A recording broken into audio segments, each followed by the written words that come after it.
two really practical strategies that you can think about in the two different cases we've talked about for feedback throughout this series. Firstly, we want to look at providing strategies for providing feedback on formative assessments of content, as well as providing feedback on formative assessments of processes as the two big umbrellas that we viewed formative assessment through. So we'll look at a specific strategy in each of those cases, and also send out a few more after the session if these don't really tickle your fancy after the day is done here. So that's where we are working today, and our ground rules are the same as they have been, but we'll quickly review them for those of us that are new to, this is our first time spending an afternoon with us. We did begin it on time. We will end on time. We will take no more than an hour today, and probably a few minutes less, but probably pretty close to 4 o'clock. Please stay focused throughout our conversations and be respectful. There are times where we'll ask you to unmute yourselves or to drop some conversations in chat. So please be sure they are on topic, or as on topic as they can be. You are all here taking time out of your Tuesday afternoon to learn more and engage in a conversation with us around this topic of feedback during distance learning. So know that, and please assume positive intent for whenever we or colleagues are sharing some of our own truth, our own experiences. Please use the chat feature for questions and responses. We'll talk more about that in a minute. And as all of you are now, please be muted when you are not speaking, but of course you are free to unmute yourselves at all time. We just want to minimize some of that background feedback that can sometimes occur during these sorts of virtual sessions. So, of course, please make sure you are sharing your questions and ideas in the chat. I will keep plowing forward, but we will go ahead and we love those back channel conversations as well. They're a great opportunity for you to learn and share some ideas and say how something that we're talking about connects with you or connects with what you already do. We will track and respond to questions at logical pausing points throughout the presentation. We do have a built-in Q&A session near the end, as well as in follow-up communication. So if we don't get to you inside of this hour, we will make sure we send you an email afterward at whatever email it is you registered with. And also right up front, we do let you know that the chat will be saved and recorded. That allows us to perform that follow-up afterward. So just so you know, to keep it clean, I suppose, as well as allows us to compile some additional resources and ideas that you share for later distribution. So one of the things, if you are new to us, that we do is after the session is over, we take this recording and send it out to you, but also lift a lot of the good ideas that you bring up in chat around how you use some of these concepts already. So we can really share a lot of the thinking that's happening from all of our partners across the country. That said, we'll go ahead and start with our warm-up today. It's a bit different for those of you that have been with us in the past. And we do apologize for the wall of text, but we really couldn't think of another way to do this without sharing some of this text with you. So this is an excerpt from Dylan Williams' work, Formative Assessment That Works. And he has this to say about feedback in a portion of his writing. He says, imagine a young fast-pitch softballer struggling. Her earned run average is 10, and if you know nothing about fast-pitch softball, that's not very good. If her coach were like many high school teachers, he might say, here's my advice. You need to get your ERA down. Accurate, but not helpful. She knows she needs to get her ERA down, but she needs to know how. He then goes on to give several non-examples around, well, just pitch better or hit the strike zone, right? Which are all accurate things that this pitcher needs to do, but not necessarily helpful. They don't tell her how to do that. He wraps up this excerpt by saying this. But if the coach tells the pitcher that she is not dropping her pitching shoulder enough to deliver the pitch from below the knee, then this gives the athlete something to work with. The secret of effective feedback is that saying what's wrong isn't enough. To be effective, feedback must provide a recipe for future action. And so for our first stop and jot, our warm-up activity, we ask you just to drop some thinking in the chat. What are some things that strike you about this excerpt from Williams' work? What stands out to you, good, bad, ugly, or indifferent? Please go ahead and drop some thinking in the chat, and we'll check in on you in just a moment.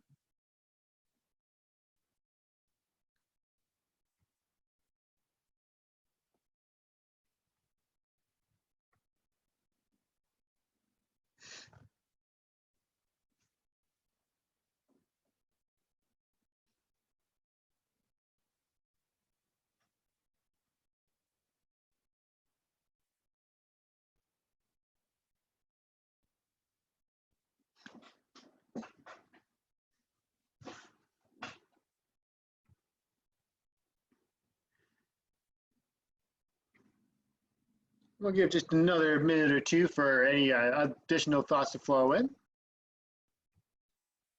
Hello, everyone. I missed your total instructions. Can you give them back again? I was out of the room. Yes, I can. So we have this quote here displayed from Dylan Williams' work, and we're just asking you to jot some thinking in the chat box about what strikes you about this, whether good, bad, or indifferent. What do you agree with, disagree with? Just what are you thinking on first blush here?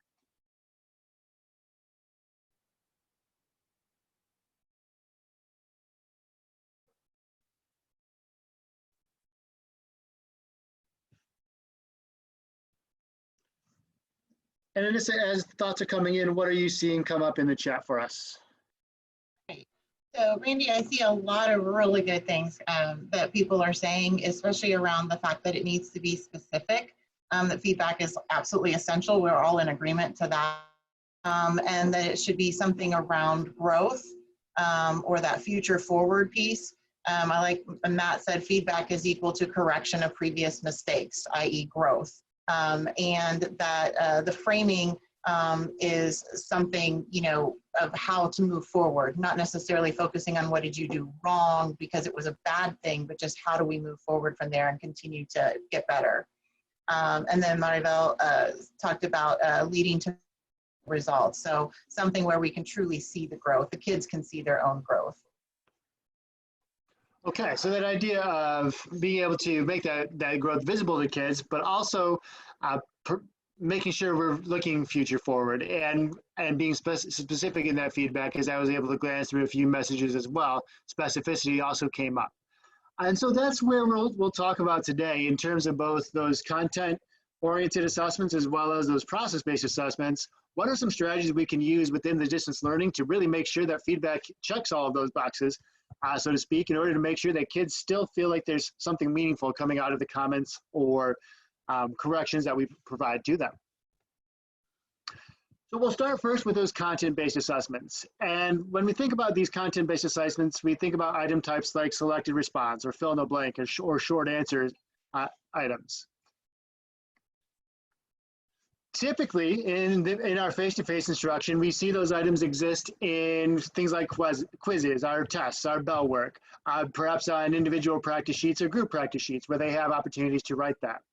In distance learning, a lot of those same item types get funneled into apps like the ones listed here, things like Socrative or Kahoot or Google Classroom, whether you use forms or quizzes to facilitate that, or apps like Pear Deck to really have that in the moment response to whatever it is going on instructionally, right? So all these things are assessments of content. They're assessments of, do you know this fact? Can you select the right answer?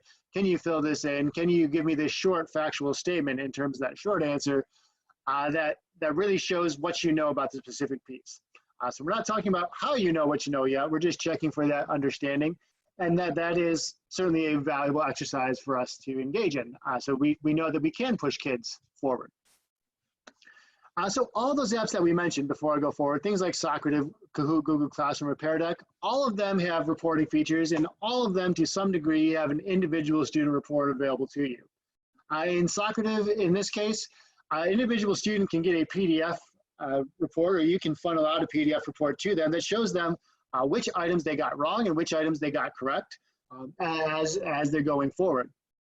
And the same thing is true of the other apps that we've talked about as well, where students can have those individual reports and see where they hit the mark and see where they missed a mark, which is great, but it doesn't check that final box of the example that we talked about in the warm-up of that recipe for future action. So how do we do that? One strategy for doing that, whether this is for an assessment that is formally graded or assessments that are not being formally graded, is to have students engage in a performance analysis using a template that looks a lot like this.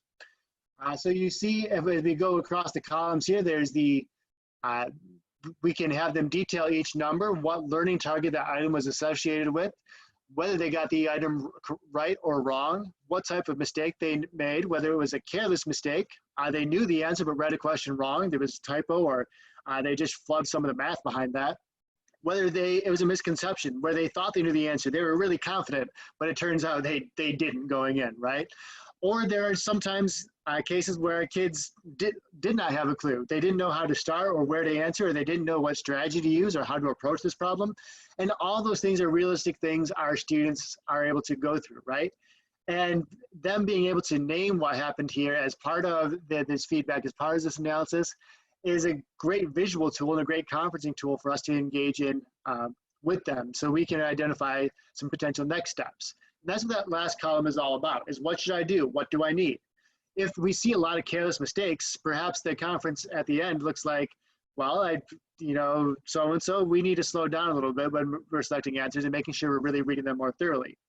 If there's a lot of misconceptions, well, then we need to talk about, are we using the study preparation materials in the right way? Are we, what does our note-taking procedures and processes look like? And is that a spot for feedback, right? So that feedback isn't necessarily limited to the assessment, and I got these many questions right or wrong, but it's about how do I do better next time? Same thing with thinking about lack of knowledge. If we did not know or had no clue, well, what are some strategies we can do to work around that? Can we have more individual check-in calls, or are there additional resources that we can provide, either the student can locate or the teacher can provide to help provide that remediation, right? So there's all kinds of elements here that ask the student to reflect on that particular item, what went well or what went wrong, and why they were making those mistakes, and most importantly, what they need to do to address those. So practically speaking, logistically speaking, if we are to give this tool to students, there's two concessions I think that we have to be aware of. First is that we need to make sure they can get the individual report in their hands. So we need to make sure whether that we are individually printing them and reporting that to them, or they're able to access that through Socrative or Kahoot. We need to make sure they have the permissions or abilities to do that. That's the first portion, right? The second portion is that they're going to need to either print out a copy of a template like this, and we will provide an electronic copy for you, or they'll need to be able to split screen it, right, on half their monitors and work with that. So that in and of itself might be a teachable moment. In either case, though, they're going to need to have both that assessment report and this performance analysis tool side by side, whether that's printed out on their desk for those of us at home, or for those students without regular access to technology, or whether that is side by side on the screen, so they can interact with these and really chart what's going well and what's not going as well for them. So we do want to bring that forward, that this is a strategy that's usable in multiple contexts, and even when we go back to our new normal of classroom instruction, we can certainly use it there. But there are some of those things to consider in terms of materials and providing those to students so they're able to access this strategy. So we want to stop and jot here, though, and ask you to drop some thinking in the chat around this question. In what ways does the performance analysis tool aid students in developing their own recipe for future action? Please feel free to drop some thinking in the chat, and we'll give you a moment to get that out in the open, and we'll discuss it further from there.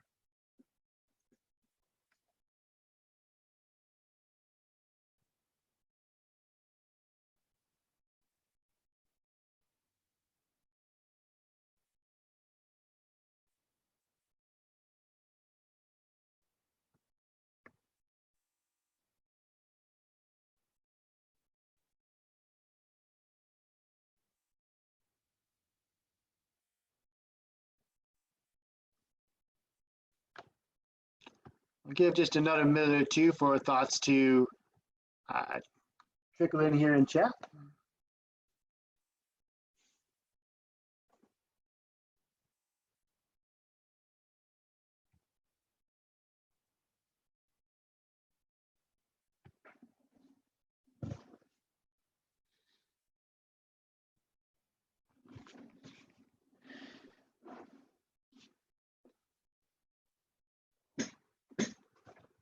And Anissa, what are some of the things that are emerging from chat? Hey, Randy. So a lot of it is around idea of really having the kids do that type of thinking that we really want them to do, not only on this one Socrative or Kahoot or whatever it is, but just throughout their learning. So helping to develop the metacognitive piece, the accountability, getting them to really think about it themselves and how they improve. and they can create goals from that.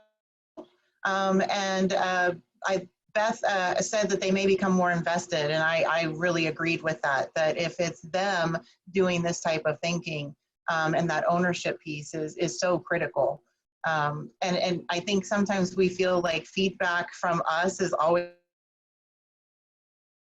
so time consuming. And this is a really good example of how really good effective feedback from us isn't always from us. We facilitate it, but it's actually the kids that are really doing that tying and reflecting. Mhm.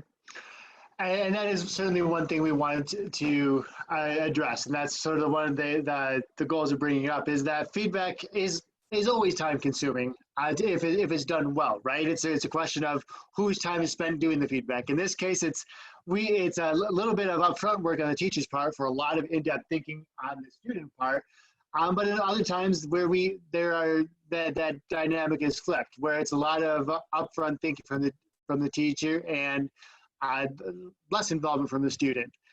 In this case, though, we think this is a pretty effective strategy, especially in distance learning, because it gives us a lot of chance to see some of those misconceptions and allow students to address some of those misconceptions that we might not be able to see because we're not with our students or next to our students every day to hear their thinking or to see their thinking or to stop them in the middle and say, hey, wait, stop, why are you doing that? Think about it another way, right?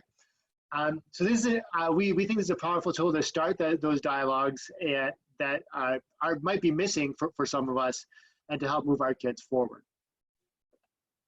And Randy, I think the other thing, you had shown an example from Socrative or Socrative, however you say it, depending on who you talk to. And the same thing applies to several of the other tools that people have used in the past, like Kahoot, and still use, like Kahoot and stuff like that. And so it's taking some of those that we've used in the sporadically in our class, and that we may be using now because of the remote learning aspect, and putting a twist on it.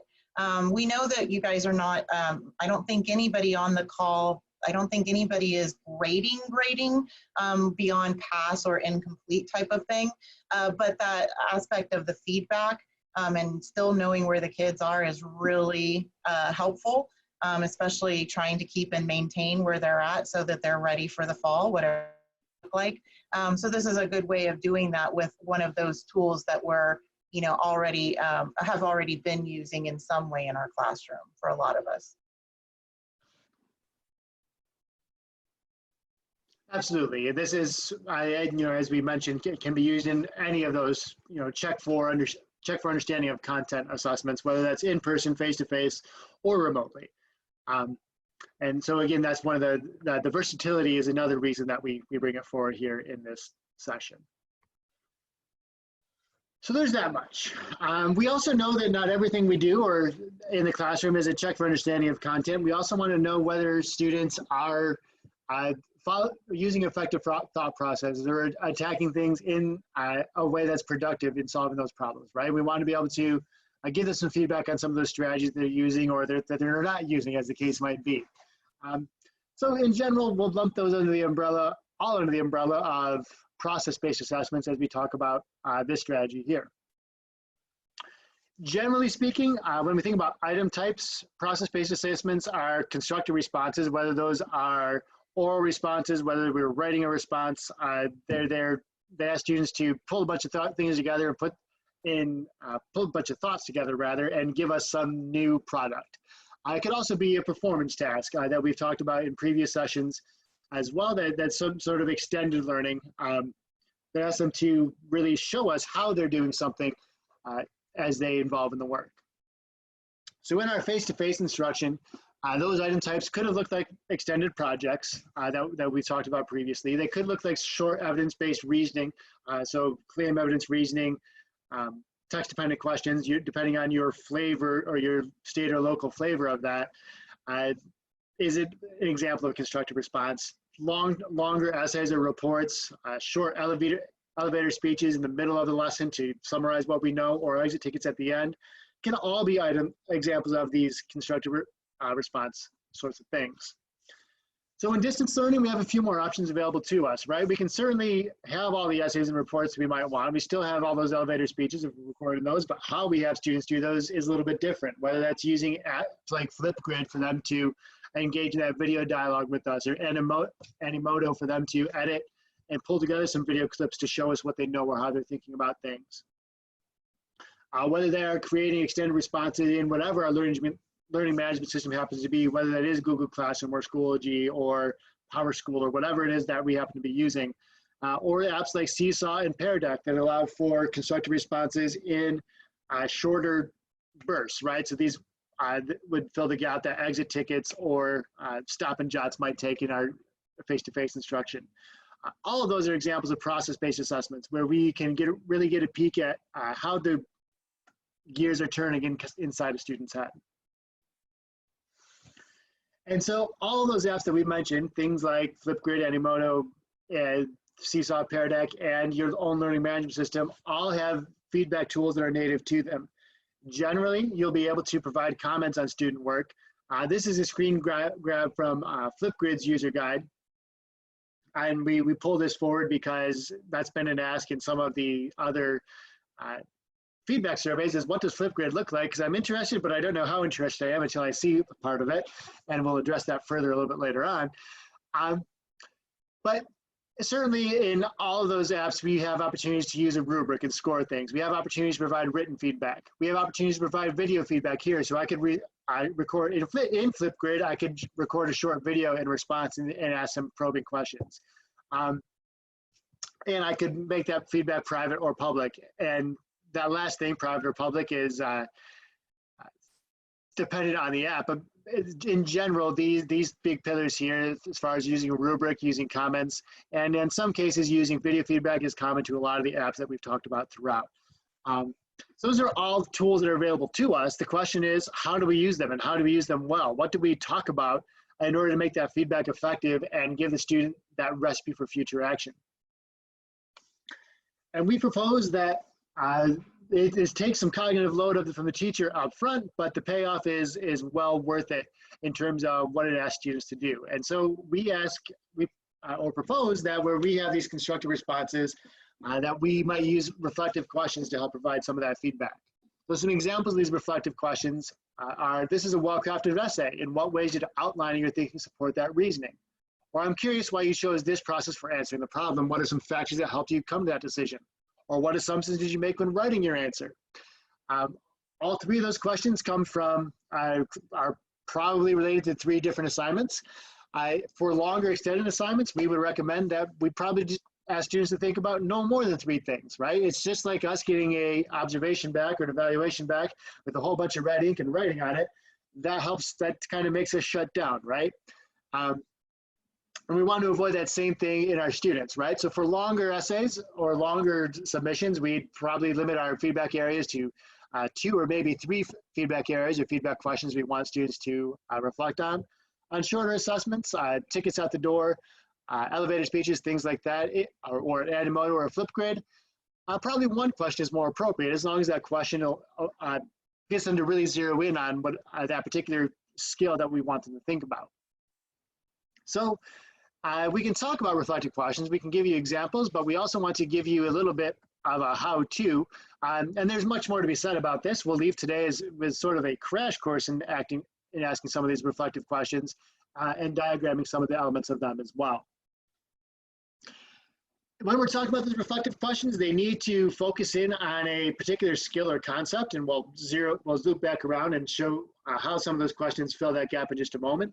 We want to make sure we engage a specific cognitive operation. So we want to make sure students know that they should be writing as a result of this question. We want to know, they should know that they are doing something, whether they are reflecting or evaluating because of this question. We should be teaching kids what these questions are asking them to do. And finally, we want to make sure that the question is invitational, right? That it's not so harsh as in, you did something wrong, oh my gosh, why did you do it that way? It's, tell me more about what you're thinking it here is, right? And tell me more about why you made that decision, which has a different connotation for the student as they're in part of that conversation. Framing that, as we frame the feedback in a way that's more open-ended and inviting, and we'll show some examples of that in just a moment. that tends to pull out more thinking from the child and not shut them down in terms of feeling like they did something wrong, right? So we'll talk a little bit about plural language and show some examples of that, as well as some of that tentative and exploratory language that is embedded in some of these sample questions as well. So that first item we talked about, the skill or concept we want kids to focus in on is the writing, all right? So if I were to provide this back to a student, it's something they did really well, right? And I'm acknowledging that with that first sentence as part of the feedback. But I really want them to focus in on their writing. So the cognitive action I want to zero in on is outlining, and think about to evaluate how effective or not outlining might have been in supporting that writing. And the invitation is the key part here, is in what ways, right? Is the invitation. It's plural in that we ask for ways. So there could be one way in which they impacted the thinking. It could be a variety of ways in which the outline helped them to structure whatever it is that they're thinking about, or to collect their thoughts in a way that made that body paragraph really effective. It's inviting in the fact that it doesn't say that there's only one way that you might have done that, right? And it also allows for the student to play with their response a little bit and give some answers that might not be as correct, but or as appropriate, but allows us to start that dialogue about how the outlining helped influence their writing. And that's the key, and that's why we have some of that invitational aspect to the questions, to help start that dialogue about developing that recipe for future action. In the second question, that skill or concept is answering the problem. We want to know what they're looking at when they're answering the problem. And really we're looking at the cognitive skill we're looking at is there some of their decision making. Why do we choose this method for answering a problem as opposed to another? The invitation comes in and what are some factors? So it's not as what is the factor, what is the reason you chose this? What are some possible reasons you chose this? This allows the kid to show us what they know and what they were thinking. If they chose an inappropriate method, this might give us some insight into why they chose that, or what gaps in their understanding might be there. To have made them choose that method. If they are choosing the correct method, this is an opportunity to reinforce that, right? So if they're identifying that this is a pardon me. If they're identifying that this is a quadratic equation, and we know that there's a few different ways we can simplify those or work with them, being able to choose the more effective method and being able to highlight some of that thinking and say, yes, you did well, but I want you to know why you did well, can be just as valuable as correcting a misconception as well, right? So feedback can help to reinforce some of those things that are going well. It's not always meant as a corrective. Sometimes it's a reinforcement that we think about. The final question, what assumptions did you make when writing your answer? Again, we're focusing in on that ability to answer, and we're really asking, that invitation comes in when we're looking at students, what assumptions did you make? So what did you bring to the table before you started writing this answer? What did you think you knew about this topic before you started writing? And then again, that cognitive skill there is the writing. That allows us to explore, what students are thinking, and allows them to share a little bit about whatever it was that might have clouded their judgment or, misinformed some of the writing here. And it doesn't come out right and say, hey, think about this another way, but it does give us a little bit of insight into whatever it is the kid was thinking. So to again, start that dialogue about what we can do better the next time around. So at this stop and jot, we'll ask you to reflect on this question. In what ways do these reflective questions allow the student and teacher to develop a recipe for future action?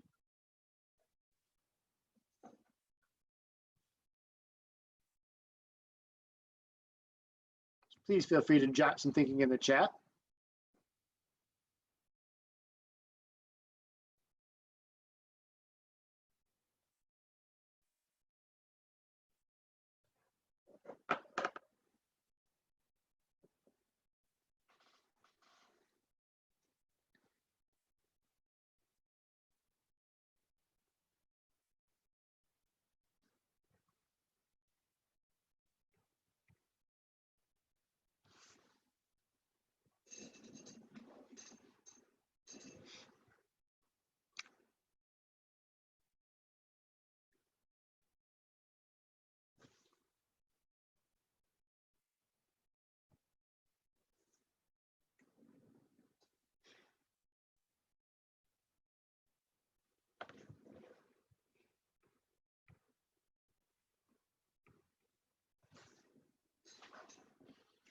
Anissa, what are some of the thinking you see pouring into the background here?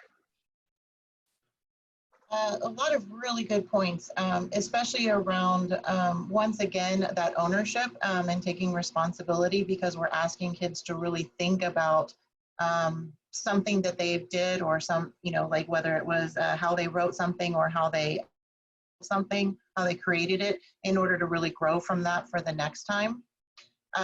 Also thinking about, in this case, it really is a partnership between the teacher and the student, and going back and forth in that dialogue. Someone had mentioned that this could even be used in small groups.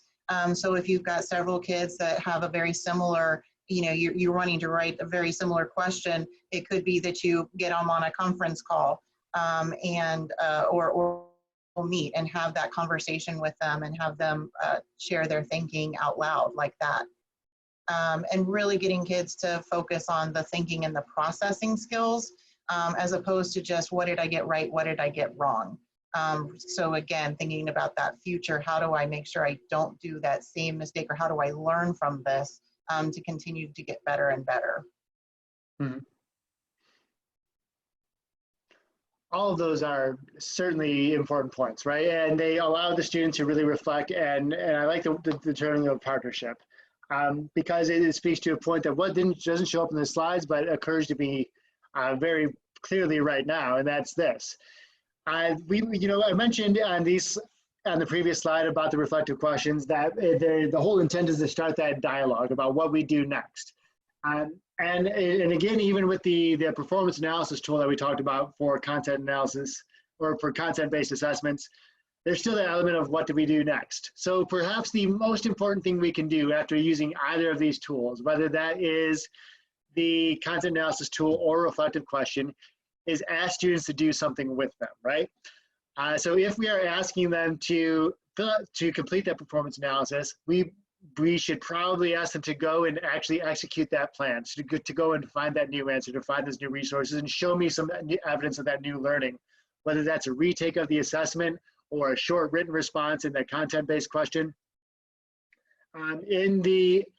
In the case of the reflective questions, show me some evidence of where this dialogue took you. So whether that's a rewrite or a recomposition or a reattempt of their initial response, or whether that is, here's a similar problem, show me what you've learned here in a different way. That is helpful too, right? But the key ingredient for both of those is we have to give students an opportunity to use that feedback. Otherwise, we're asking questions to the wind, right? And students might not feel the opportunity or feel the need to respond to that unless we make that an explicit expectation. So I think that's a critical point that we need to be aware of, is if we are going to take the time to facilitate or give feedback, we also need to ask students to do something with that, and not so we don't feel flustered because they're not doing something with that feedback on their own.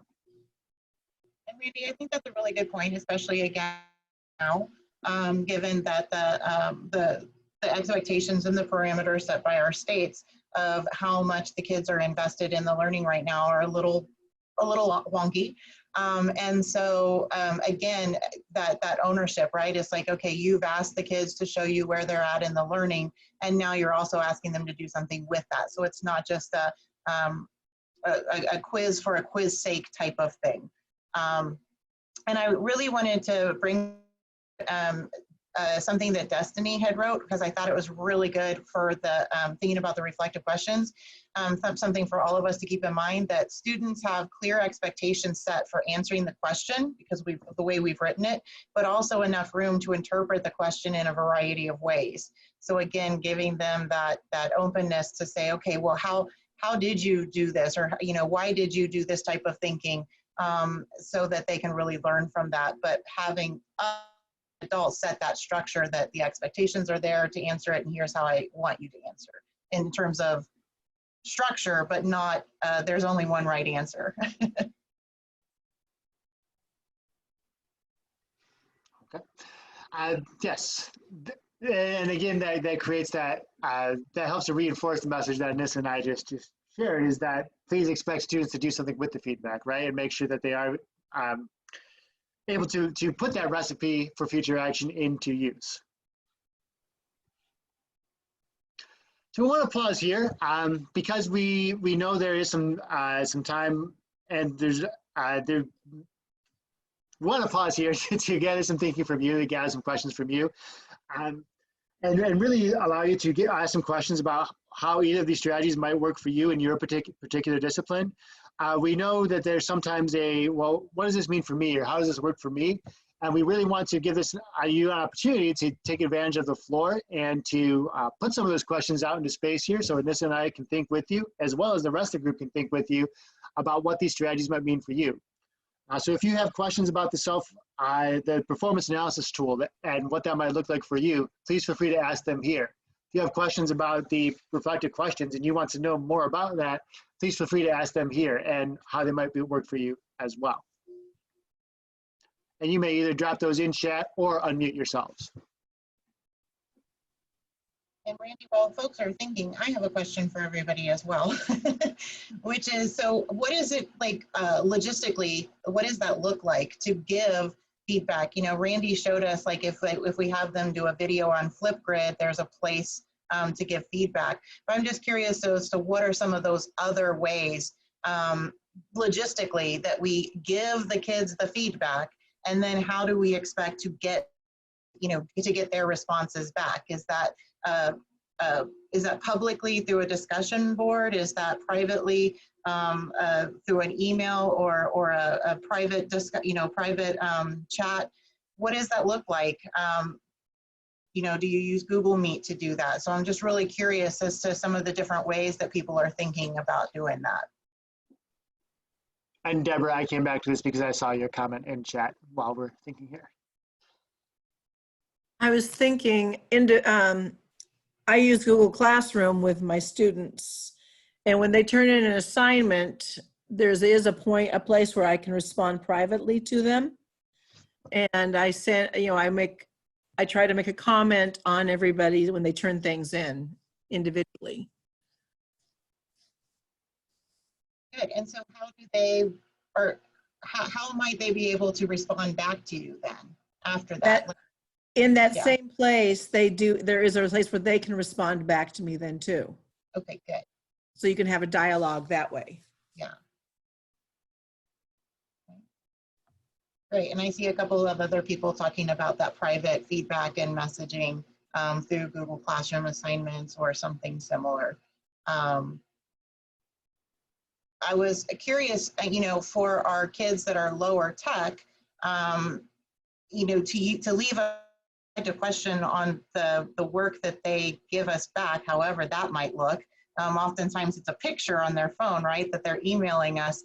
I'm wondering, like, are there opportunities within your system that you have office hours or that you have weekly check-ins with kids? Just trying to see how different people do that in order to really get those conversations going with kids around the feedback.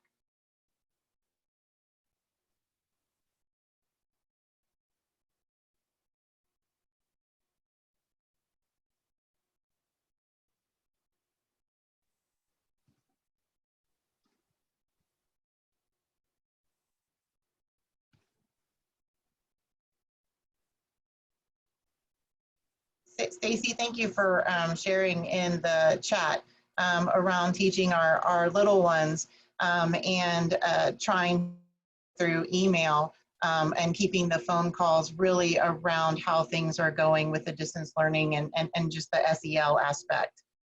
So not making that too heavy of a phone call. So I appreciate that.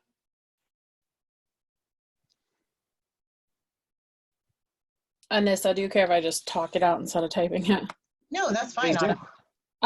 So I use Google Classroom with my kids. I've been doing a lot of Google Forms, and I have 36 in my class, so it's kind of a lot to respond, but I do sit down with each quiz I give them or whatever, and I do respond to them and at least double check what they said. And then when we do our WebEx meetings, we kind of go over it as a group to correct each other's thinking on like comprehension with a book. And then we also tried a writing project. They wrote 5 paragraphs virtually. I don't know how it happened, but we made it work. And what I did is I gave like a conference time for the kids who wanted to conference with me, and we kind of edited together at the same time because they could see it and I could see it at the same time.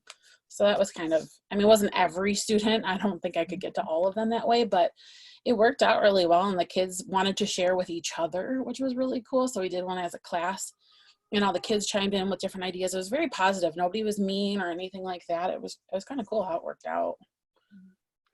I think that's an important point that you raised there, Autumn, is that feedback oftentimes, and when we're in apps in these virtual settings, can be private, right? And when we're commenting on individual assignments, but you bring up how feedback can be very public too, and have this wider audience. And especially when we see some common misconceptions or some misuses of a writing strategy, for example, if there's students who aren't quite getting alliteration or whatever it is that focus skill might be, right? We can have some very public conversations that are good for everyone to hear. And that's another thing to keep in mind, which isn't directly addressed by either of these two strategies. But certainly the audience that we have in mind when we're giving feedback is something to be mindful of. And Brenda, thank you for sharing about using Google Forms, and that's a way that seems for your kids to work to get them more invested in the work. Sometimes it's just a matter of finding some of those formats that seem to work better for kids than others.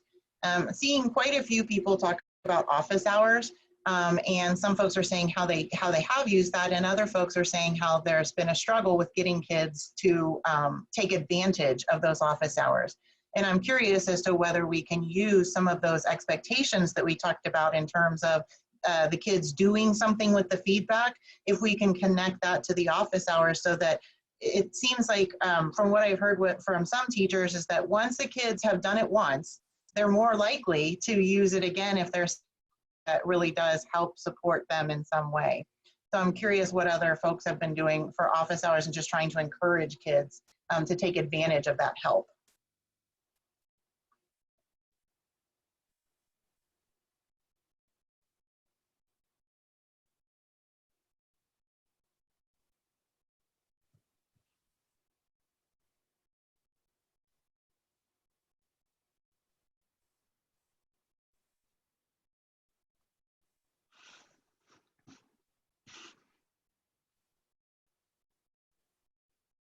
Or this could be a problem that we're all having. Okay, I was going to say I didn't see any flash notifications in response to that. I was practicing my wait time, so Fair enough. it feels really weird virtually. One strategy that might be helpful that we've talked about with some other teachers in previous sessions is going and recruiting kids, right? We've talked about one teacher that created a TikTok account that's kind of like her burner account, right? That she uses to go and find kids wherever they're at and say, hey, I see you online here, which means you're online, you have internet access. Come by in office hours. I'll help you catch up on what we're doing here, right? And then doesn't use that TikTok account again to talk to that student. But it's going, finding, recruiting, and bringing that kid forward and into the fold, right? The best we can. So that's one option for getting kids involved. It's just making that first contact, right? And I imagine if a student sees that you're taking the time out of your day to go seek them out on social media, that might get them to invest a little bit more in you, or invest a little bit more in the conversations that you want to have with them. So that's one thing to keep in mind. If you have the time and opportunity available to you, is to find other ways to reach them in order to recruit them and bring them back into the fold. We're doing a Kahoot game tonight, and there's an incentive involved for the winners. And I think that by word of mouth, our students are talking with each other, and that's providing some incentive to get on Google Classroom. Absolutely. I have heard that is happening all over the place. The kids are still talking to each other. And so if we can, just like we did before, good teaching is good teaching. If we can find ways to engage it, not to be entertaining, but to engage in the learning, and the word spreads so that they come and join us. So thank you for sharing that, and hopefully it'll go really well.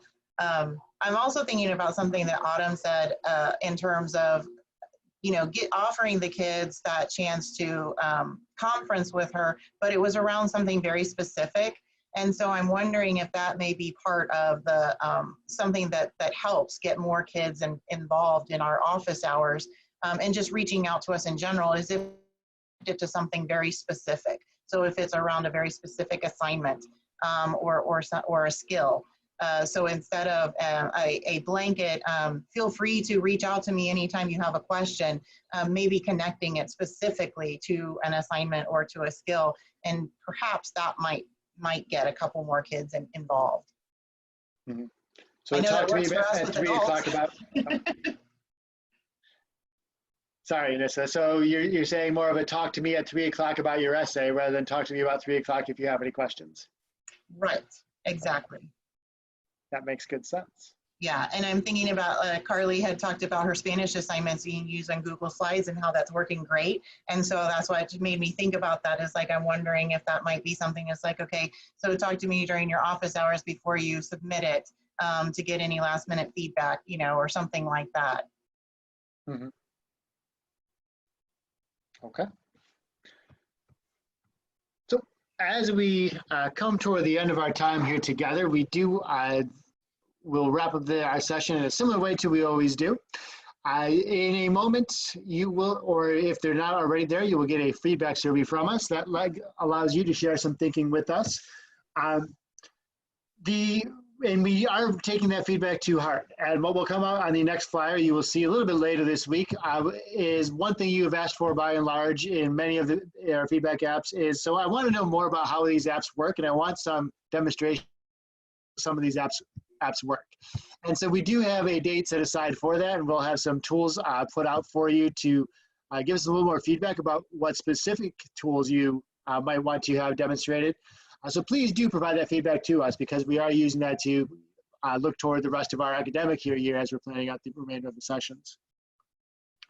The feedback survey and your responses are used to track your attendance here. They're the best evidence we had that you were here and you paid attention. So we are tracking who submits responses, and we are using that to author certificates in June for those whose PRs require it. So Michigan folks, largely you are probably self-reporting your time in MOEX, so you may not need a certificate, but other states might. And for our exit ticket today, that's part of the feedback survey, so we know that you were here. Please, as you plan to provide feedback to your students, what are some of the ways you will ask them to put that feedback to use?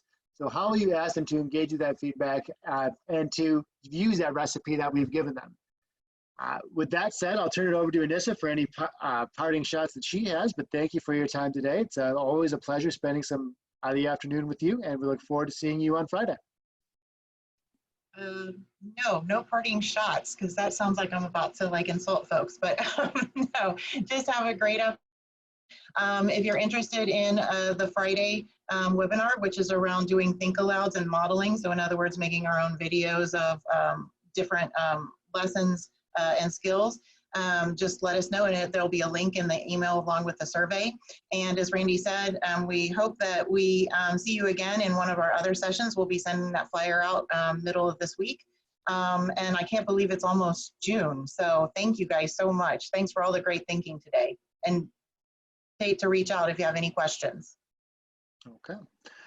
So I'll stop sharing my screen here, but Anissa and I will stick around for any questions or chat that you might want to have with us.